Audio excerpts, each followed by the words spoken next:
Okey, bertemu kembali dalam Sambat Pagi Malaysia. Kita redakan seketika suhu politik di studio Sambat Pagi Malaysia hari ini. Kita nak naikkan selera anda di pagi hari. Sebab kita cakap bukan dengan padi. Padi ni dia akan, yelah, susulannya tu akan ke arah makanan lah dan sebagainya. Okey, jadi pada pagi ini kita nak bercakap berkenaan teknologi pertanian dalam industri padi. Kita bersama dengan seorang tetamu pada pagi ini.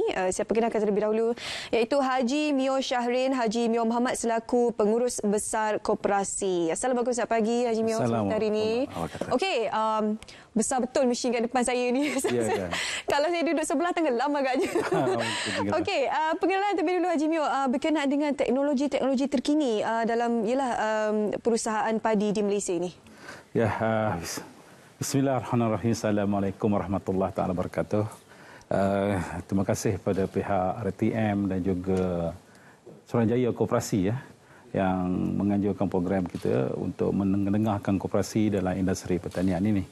So berhubung dengan teknologi dalam pertanian ni, dalam industri padi ni, saya nak pada awalnya saya nak bercerita tentang asas industri padi itu sendiri. So industri padi ini dia meliputi 3 komponen utama. Yang pertama, dia punya infra. Infra ni termasuk pengairan, sawah bendang itu sendiri, jalan, perhubungan. Kemudian yang keduanya aktiviti persawahan. Seperti daripada penyediaan tapak bendang itu sendiri, orang kata membajak sehinggalah menuai dan memasarkan padi. Yang ini yang kita nak fokuskan pada pagi ini. Dan komponen yang ketiga ialah hiliran dia. Seperti padi tadi akan diproses jadi beras. Daripada beras itu mungkin ada jadi tepung, jadi bihun dan sebagainya. Dan juga ada juga industri pemrosesan benih padi yang berkualiti, yang mana kita selalu dengar padi sah yang dikawal oleh MAFI dan juga MARDI. Kemudian dan juga komponen lain ialah input pertanian itu sendiri. Itu merupakan orang kata asas lah dalam kita berbicara tentang industri padi itu sendiri. Dan pada hari ini saya nak bawa cerita berhubung dengan teknologi dalam persawahan yang mana koperasi ini sendiri terlibat secara langsung lah dalam menjayakan dalam sektor persawahan padi ini. Okey.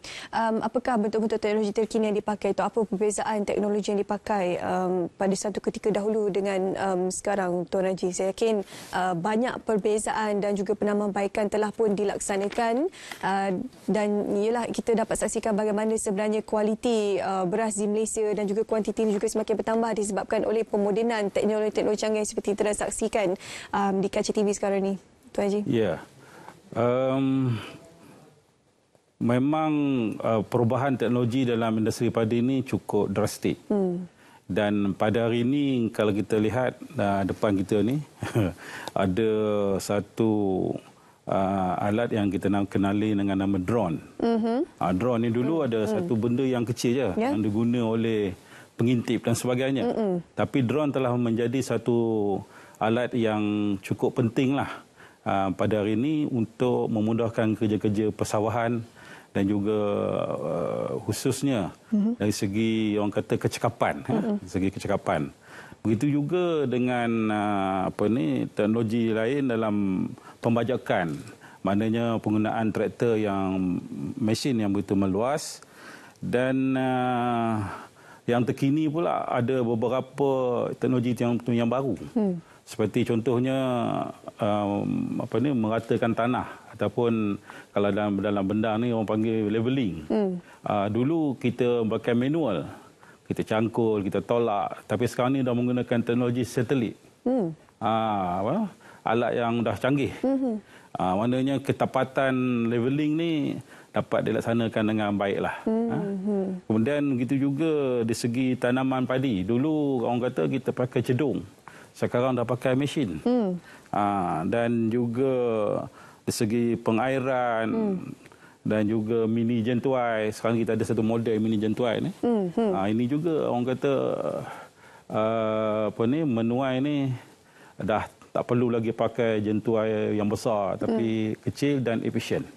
Ini adalah antara teknologi-teknologi yang yang terkini lah dalam sektor persawahan sehari ini. Okey, banyak sebenarnya teknologi terkini yang telah pun disenaraikan, kurang lebih ada dalam 6 sebenarnya teknologi terkini yang diguna pakai untuk menuai padi, menghasilkan padi, dan akhirnya kita boleh menghasilkan satu beras yang berkualiti dan juga mencukupi untuk permintaan di sekurang-kurangnya dalam Malaysia. Tuan Haji, kalau boleh kongsikan juga bagaimana sebenarnya pembangunan teknologi-teknologi canggih ini dibangunkan di Malaysia dan apakah bentuk-bentuk kerjasama dilaksanakan oleh pihak korporasi untuk memastikan agar penggunaan teknologi yang terkini dan moden ini boleh dipakai untuk menanam menuai padi di Malaysia. Okey, perkongsian untuk kita bangunkan teknologi ini ataupun pelaksanaan teknologi dalam persawahan ini melibatkan banyak pihak lah. Khususnya dari pihak R&D dan juga pihak pengeluar. Dan contohnya macam drone ni, kita pada awal dulu ia dibangunkan oleh syarikat daripada Jepun. Tapi pada hari ini dah ada syarikat Malaysia yang telah mampu mengeluarkan produk drone ni. Dan alhamdulillah ini satu contoh model yang terkini. Ini daripada keluaran Malaysia? Ya, model terkini tapi teknologi Taiwan lah. Teknologi daripada luar jugalah, tapi pemasangan dan sebagainya dah Malaysia dah boleh buat. Alhamdulillah. Dan kalau dulu hanya untuk orang kata drone ni hanya boleh bawa air saja, meracun katakan, hari ini dah boleh digunakan untuk membaja. Okey. Mana baja, masa dulu baja pakai manual kan, pakai orang kan. Sekarang baja dah boleh pakai drone. Dan insya-Allah pada satu hari nanti teknologi ini akan bertambah, akan ditingkatkan lagi. Menabur padi pun boleh akan pakai drone. Ini orang kata kecekapan dan juga penggunaan tenaga kerja manusia dapat kita optimumkan. Dan satu kebaikan yang pasti, kita boleh mengatasi masalah isu tenaga kerja, pekerja asing khususnya. Kerana anak muda ini memang berminat dalam bidang ini dan alhamdulillah boleh katakan hampir 100% operator drone ni dilaksanakan oleh anak-anak muda. Alhamdulillah. Ini satu perkara yang orang kata cukup positif lah. Satu teknologi yang cukup baguslah yang berlaku dalam sektor padi ini. Iyalah, bila ada teknologi seperti ini akan menarik minat anak muda. Ya, betul. Daripada dulu mereka barangkali tidak berapa minat untuk berjemur di tengah matahari dengan hasil pulangan yang begitu sedikit. Jadi itu mereka pindah ke bandar dan sebagainya, Tuan Haji kan. Betul. Jadi bila ada teknologi seperti ini, kita boleh mengharapkan anak-anak muda untuk meremajakan industri penanaman padi. Sekarang lagi ialah kita tengok dalam mini jentuai. Mini jentuai ni dah canggih. Dan dengan bilik operator yang berekon, berhawa dingin. Ada ekon dalamnya? Yes. Sekarang orang kata operator jentuai ni dah macam jadi pilot kau terbang. Faham. Dia boleh pakai kemas cantik. Tapi tak adalah sampai pakai telelehir. Memang ini satu perubahan yang boleh, teknologi yang boleh menggalakkan anak muda kita terlibat dalam industri pertanian ini. Kan tak perlu lagi diorang berjemur panas, orang kata dengan habuk padi, kerana kecanggihan yang ada pada hari ini menjadikan mereka lebih selesa dan lebih seronok, kan. Kemudian yang lain dari segi orang kata macam leveling tadi, kan, penggunaan satelit juga menjadikan kerja itu lebih mudah. Menjadikan kerja itu lebih mudah. Dan perkara terbaru yang kita sedang usahakan ialah Rice Information System, ataupun teknologi RIM ni yang sedang kita cuba di peringkat ladang. Kerana dengan adanya teknologi RIM ni ataupun software ni menjadikan pengurusan padi akan jadi lebih canggih, lebih mudah. Contohnya dengan menggunakan satelit, kita boleh buat analisa bahawa anak padi ni cukup baja ke, ada penyakit ke. Dengan sistem yang ada, kita boleh scan color pokok tu, bawa dalam komputer, dan dia akan keluar data bahawa padi ni kurang tahap kesihatan padi. Ya, tahap kesihatan. Yes, betul Cik Su. Tahap kesihatan padi itu boleh dianalisa di dalam bilik makmal. Ini sedang diproses dan saya yakin satu hari nanti RIM ini akan dapat dilaksanakan dan koperasi sedang berkolaborasi dengan beberapa syarikat yang dimodalkan oleh Malaysian Debt Venture MDV. Kan? Jadi yang lain itu dalam sistem pengairan pula. Kita ada ni sebelah ni kan, kita ada ni. Dia panggil concrete canvas. Okey. Mana concrete canvas ni teknologi daripada United Kingdom. Okey. Dan Koperasi Subang Perak adalah pihak pertama di Malaysia yang bawa teknologi ini bersama dengan konsultan dan dilaksanakan dalam estate padi. Jadi ini apa kelebihannya jika nak diberikan kelebihannya yang pertamanya nak pasang senang. Okey. Nak maintenance mudah, jimat kos. Kemudian bekalan air insya-Allah tak ada berlaku kebocoran, tak ada ni cukup dan sebagainya. Apabila air, sebab padi dan air ni adalah irama dan lagu. Ya. Air mesti kena cukup. Mesti boleh kawal. Tapi kos pemasangannya? Kos pemasangan mungkin sedikit mahal buat masa ini sebab kita bawa daripada luar. Dan saya yakin macam drone juga. Dulu kita tak import dari Jepun. Hari ini kita import daripada United Kingdom.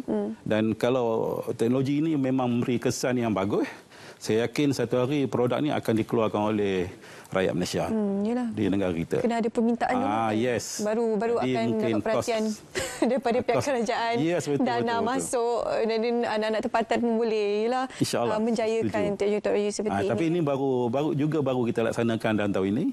Dan saya yakin pada masa yang akan datang ia menjadi input yang penting lah dalam membangunkan sektor pengairan di dalam industri padi ini.